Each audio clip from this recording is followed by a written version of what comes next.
So, maganda dito guys, ibabad nyo muna yung ampalaya sa asin na may tubig for just a couple of minutes para matanggal yung bitterness niya.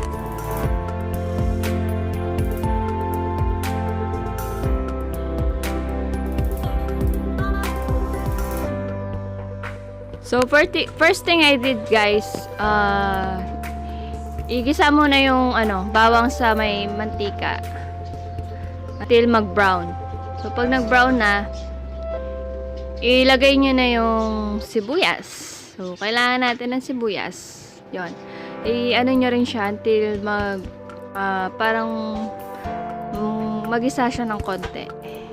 And then, ilagay nyo na yung kamatis. Yon. Ang maganda dyan guys, i-ano nyo muna yung kamatis. Yung hayaan nyo munang maluto yung kamatis. Kasi mas maganda kung parang lalabas lahat yung lasa niya. Yung kamatis para maging medyo maasim-asim yung sabaw ninyo. After nun guys, ilagay nyo na yung hinimay na galunggong. So, hintayin nyo lang din siyang mag-brown ng konti para lumabas din yung lasa niya sa may kamatis.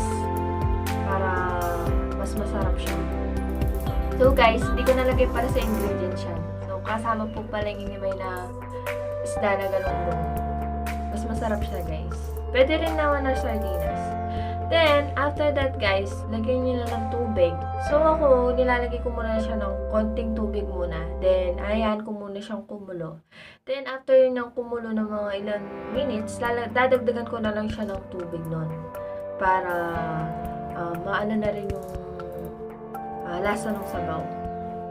Then, nilagay ko na dyan yung kalabasa at yung bunga ng malunggay. So, mas masustansya siya guys.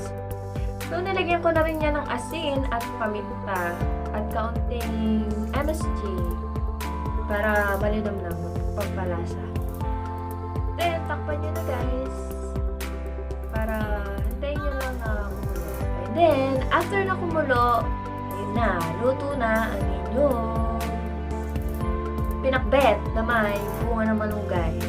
Diba? Masarap yan guys. Masustansya at masarap pa. Okay na okay sa mga bata. So, thank you guys for watching. Hope to see you soon again on my next vlog.